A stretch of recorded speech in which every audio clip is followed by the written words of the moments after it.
टुनी चिड़िया की शादी। गांव के पेड़ पौधों में तीतर मैतर की चहल पहल थी। वहां की चिड़ियों में एक अद्वितीय नजारा था, जो हर रोज सूरज के साथ उड़ान भरती थी।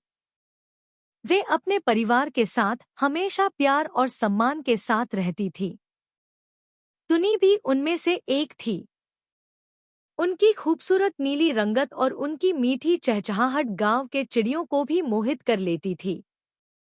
वे गांव के सबसे प्यारी चिड़िया थी। एक दिन उनके माता-पिता ने उन्हें एक सुखद समाचार दिया। टुनी, हम तेरे लिए एक अच्छा दुल्हा ढूंढ लिया है, कहते हुए वे खुशी से चमक उठे। टुनी ने आश्चर्य और खुशी से अपने माता-पिता को देखा। क्या सचमुच? कौन है वह? उन्होंने उत्साह से पूछा। उसका नाम है तितली, उनके पिता ने कहा। वह एक बहुत ही सुंदर और विद्यालय की शिक्षा प्राप्त किया हुआ चिड़िया है। हम उसके परिवार के साथ बात कर चुके हैं और वे हमारी सोच के समान हैं। टुनी के हृदय में खुशी और उत्साह था। वह अपने नए जीवन की ओर अग्रसर हो रही थी। शादी के दिन टुनी ने अपने प्यारे संगीत और नृत्य के साथ सजीवता से समारोह मनाया। वह एक नई यात्रा की शुरुआत के लिए तैयार थी। तितली भी बहुत ही सुंदर और शिक्षित थी। उनकी स्नेही मुस्कान और सौंदर्य ने टुनी को अचंभित कर दिया। वे दोनों एक दूसरे के साथ बहुत खुश थे।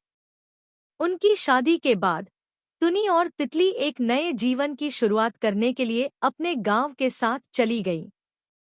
उन्होंने एक छोटे से गोंद बनाया और उसे अपना घर बनाया। टुनी और तितली एक दूसरे के साथ समय बिताने और अपनी संयुक्त परिवार को बढ़ावा देने के लिए पूरी तरह से तैयार थे। उन्होंने अपनी जीवन शैली को संजीवनी बना दिया था।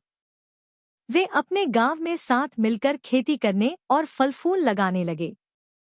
उन्होंने अपने गांव को एक सुंदर और हरित धरती बनाने के लिए प्रतिबद्ध किया। टुनी और तितली की शादी के बाद उनके परिवार में खुशियों का दौर आया। वे अपने जीवन के हर क्षण को साथ में बिताते और एक दूसरे के साथ प्यार। Which story did you like? Tell us in the comment box and like and share.